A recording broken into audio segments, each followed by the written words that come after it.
ফিলিপিত পৌল আৰু চিলাছৰ পৰিচৰ্যা আমি যদি বাইবেলত দেখিলে পাওঁ তেওঁবিলাকৰ বিষয়ে পৰিচৰ্যা কৰাৰ সময়ত কেনে ধৰণৰ সমস্যাবিলাক তেওঁলোকে সন্মুখীন হৈছিল। পৌল আৰু তেওঁৰ বন্ধু চিলাছ ফিলিপিয়া নগৰত যীশুখ্ৰীষ্টৰ সম্বন্ধীয় সুবাৰ্তা প্ৰচাৰ কৰিবৰ বাবে যায়। তেওঁলোকে নদীৰ কাষত প্ৰাৰ্থনাত মানুহ গোট খোৱা এটুকুৰা ঠাইলৈ গ'ল। তাতে তেওঁবিলাকে লুদিয়া নামেৰে এগৰাকী বাণিক তিৰোতাৰ লগত পাই তাই ঈশ্বৰক প্ৰেম কৰে আৰু ভক্তি কৰিছিল। ঈশ্বৰে লুদিয়ানাক যীশুখ্ৰীষ্টৰ সম্বন্ধীয় বাৰ্তাত বিশ্বাস কৰিবৰ বাবে সমৰ্থবান কৰিলে। পৌলে আৰু চিলাছে তাই আৰু তাইৰ পৰিয়ালক বাপ্তিস্মা প্ৰদান কৰিলে। তাই পৌল আৰু চিলাছ নিজ ঘৰত থাকিবৰ বাবে নিমন্ত্ৰণ কৰিলে। তাতে তেওঁবিলাকে তাত থাকিলে। পৌল আৰু চিলাছে যিহুদী লোকে প্ৰাৰ্থনাৰ বাবে গোট খোৱা ঠাইত গৈ মানুহবিলাকক লগ ধৰে। এইদৰে তেওঁবিলাকে যেতিয়া তালৈ খোজ কাঢ়ি যায় তেতিয়া বেয়া আত্মা থকা এজনী ছোৱালীয়ে তেওঁবিলাকক অনুকৰণ কৰে আৰু তাই সেই বেয়া আত্মাৰ সহায়ত মানুহবিলাকৰ উদ্দেশ্যে ভৱিষ্যবাণী কৰে আৰু এইদৰে তাইৰ গৰাকীৰ বাবে বহু ধন উপাৰ্জন কৰি দিয়ে। তো সেই ছোৱালীজনীয়ে তেওঁলোকৰ পাছে পাছে খোজকাঢ়ি ৰিঙিয়াই গৈ থাকে। এই মানুহবিলাকে যে সৰ্বোপৰি ঈশ্বৰৰ দাস হৈ তোমালোকৰ আগত পৰিত্ৰাণৰ পথ জনাইছে আৰু সকলো সময়তে তাই তেনেদৰে ৰিঙিয়াই থকাত পৌলে আমনি পালে।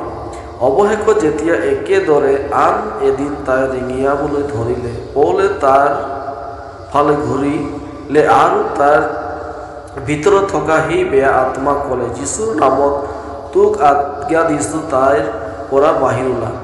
লগে লগে সেই বেয়া আত্মা তাইৰ পৰা ওলাল।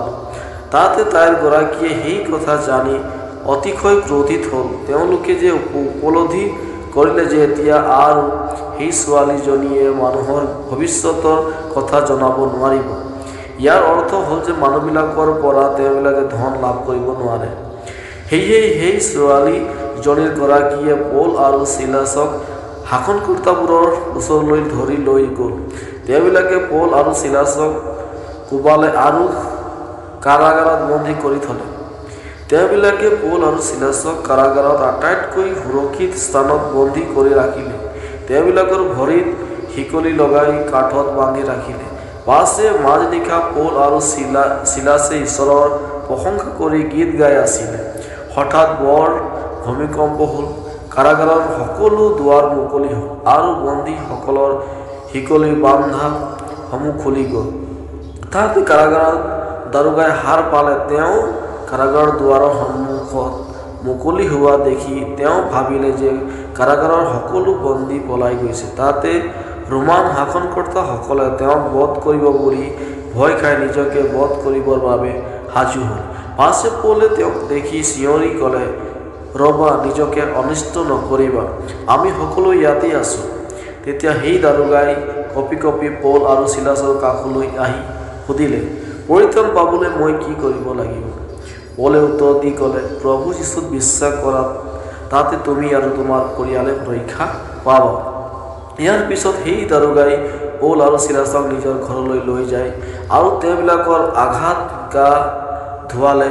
পৌলে সেই ঘৰৰ সকলো আগত সুবাৰ্তা ঘোষণা কৰিলে আৰু সেই দাৰোগা আৰু তেওঁৰ গোটেই পৰিয়ালে যীশুত বিশ্বাস কৰি গতিকে পৌল আৰু চিলে তেওঁলোকৰ বাপ্তিস্মা প্ৰদান কৰিলে। সেই দাৰোগাই পৌল আৰু চিলাছক আহাৰ খাবলৈ দিলে আৰু তেওঁবিলাকে একেলগে উল্লাস কৰিলে। ইয়াৰ পিছত সেইদিনা ফিলিপিৰ শাসনকৰ্তাসকলে পৌল আৰু চিলাছক কাৰাগাৰৰ পৰা মুকলি কৰি দিয়ে আৰু তেওঁবিলাকক ফিলিপিয়া ত্যাগ কৰিবৰ বাবে নিৰ্দেশ দিয়ে। পৌল আৰু চিলাছে লুদিয়া আৰু কেইজনমান বন্ধুক লগ কৰি সেই নগৰ ত্যাগ কৰে। এইদৰে যীশুখ্ৰীষ্টৰ সম্বন্ধীয় সুবাৰ্তা প্ৰচাৰ হ'বলৈ ধৰিলে আৰু মণ্ডলী বৃদ্ধি হৈ গৈ থাকিল। পৌল আৰু আন খ্ৰীষ্টীয় নেতাসকলে বহুবিলাক নগৰ পৰিদৰ্শন কৰিলে। তেওঁবিলাকে সেই ঠাইসমূহত যীশুখ্ৰীষ্টৰ সম্বন্ধীয় সুবাৰ্তা প্ৰচাৰ কৰিলে। উৎসাহিত কৰিবৰ বাবে অনেক পত্ৰসমূহ লিখিলে। ইয়াৰ কিছু পত্ৰ বাইবেলত অংশ হ'ল আৰু সেই আমি বাইবেলত তেওঁলোকৰ জীৱনী বিষয়বিলাক আমি পঢ়িবলৈ পাওঁ। তো মোৰ প্ৰিয় ভাই ভনীসকল, পৌল আৰু চিলাছে তেওঁলোকৰ জীৱনত প্ৰভুৰ পৰিচৰ্যা কৰিছে। তেনেকৈ আপুনি আৰু মই প্ৰভুৰ দাস হৈ প্ৰভুৰ পৰিচৰ্যা কৰি আমি আগুৱাই যাম। আমি যদি 5 নং কৰ্ম হ'লেও এতিয়া যদি আমি 11 পৰা 40 পদলৈকে পঢ়োঁ, তেতিয়া আমি পৌল আৰু চিলাছৰ বিষয়ে আমি কাহিনীবিলাক পাওঁ। তো ইয়াৰ যোগেদি আমাৰ জীৱনত আমি দিন প্ৰতিদিন প্ৰভুৰ পৰিচৰ্যাত আমি আগবাঢ়ি যোৱাটো ঈশ্বৰ জীৱাই বিচাৰে। এই সৰু বাক্য দিছে সকলোকে আশীৰ্বাদ কৰক। আমেন। Praise the lord.